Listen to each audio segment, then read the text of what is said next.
Quando que a morte física entrou no mundo? A morte entrou no mundo depois do pecado ou a morte é algo natural da existência? Existe um grupo de pessoas que afirma que a morte física sempre fez parte da criação de Deus, o que significa que a morte física e o pecado não têm qualquer ligação. Esses indivíduos são conhecidos como preteristas completos. Mas quais são os argumentos apresentados por eles? O que a Bíblia diz a respeito disso? Esse é o assunto que vamos tratar no vídeo de hoje.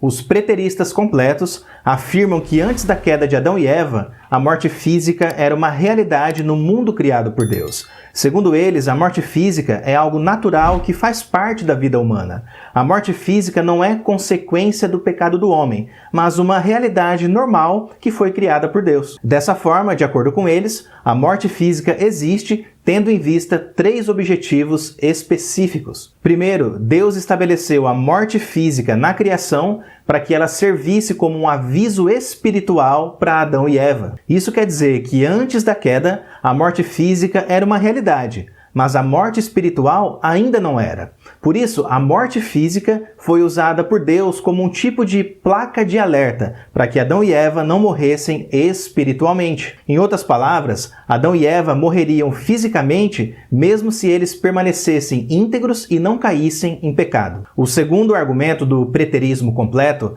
afirma que todas as calamidades da natureza também foram estabelecidas na criação pelo próprio Deus, e isso antes da queda. Essas calamidades são os terremotos, os furacões, os tsunamis e assim por diante. Mas por qual motivo Deus estabeleceria essas calamidades antes da queda? Os preteristas completos dizem que o propósito de Deus em tudo isso é ensinar aos homens acerca de seu cuidado soberano e mostrar que ele é um Deus perigoso, que não podemos brincar com ele. Por exemplo, quando um terremoto atinge uma cidade, os habitantes daquela cidade vão reconhecer a grandeza de Deus e clamar pelo seu socorro. O terremoto, portanto, é uma ferramenta pedagógica para ensinar aos homens que Deus cuida de todas as coisas e que ele é um Deus perigoso. E o terceiro argumento apresentado pelo preterismo completo diz que a narrativa de Gênesis descreve um mundo cheio de morte e destruição ainda antes da queda. De acordo com eles, podemos ver isso naquele episódio em que Adão dá nome aos animais.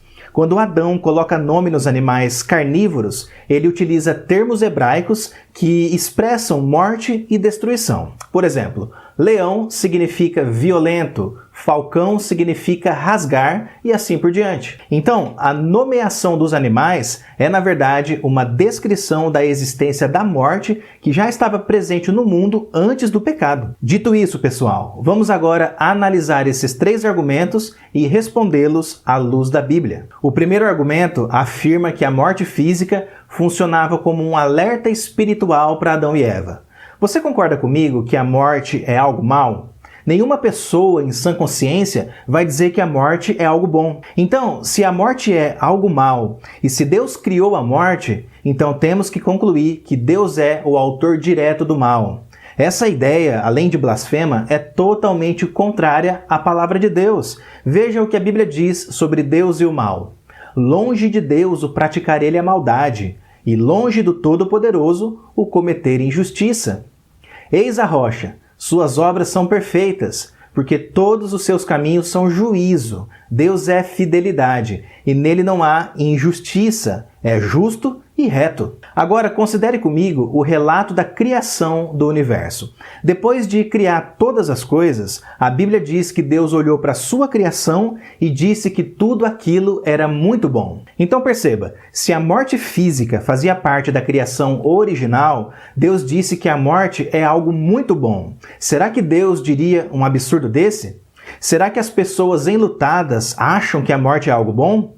Será que os funerais são repletos de risos e regozijo? Portanto, esse primeiro argumento dos preteristas completos é antibíblico e irracional. Antibíblico porque distorce o caráter e a santidade de Deus revelados na Bíblia. E irracional porque não condiz com a realidade da experiência humana. O segundo argumento diz que Deus estabeleceu as calamidades naturais para ensinar que Ele cuida de tudo e que Ele é um Deus perigoso. Qual é o problema desse argumento? Esse argumento ignora o fato de que Deus é perigoso em relação às pessoas que pecam e se rebelam contra Ele. Antes do pecado, Adão e Eva viviam em perfeita comunhão com Deus no Jardim do Éden. Deus não era perigoso para eles, porque não havia nenhum pecado para causar inimizade. A Bíblia revela claramente que a terra se tornou maldita como resultado do pecado de Adão.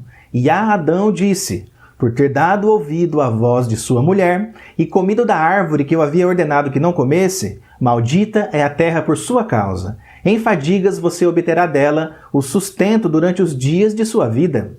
Ela produzirá também espinhos e ervas daninhas, e você comerá a erva do campo. Antes de Adão pecar e antes de Deus amaldiçoar a terra, o próprio Deus emitiu um alerta dizendo que haveria consequências se a sua ordem fosse desobedecida. Então, se as calamidades da natureza foram criadas antes da queda, isso significa que Deus enviou as consequências do pecado antes da existência do pecado. Portanto, pessoal, esse segundo argumento dos preteristas completos também é irracional. E o terceiro argumento diz que as palavras que Adão usou para dar nome aos animais são palavras hebraicas que descrevem um mundo repleto de morte e destruição. Em relação a isso, é preciso dizer que os linguistas modernos afirmam que é altamente improvável que Adão falasse o idioma hebraico no Jardim do Éden. A variedade de idiomas surgiu depois do episódio da Torre de Babel, em Gênesis 11. Antes disso, os homens falavam a mesma língua,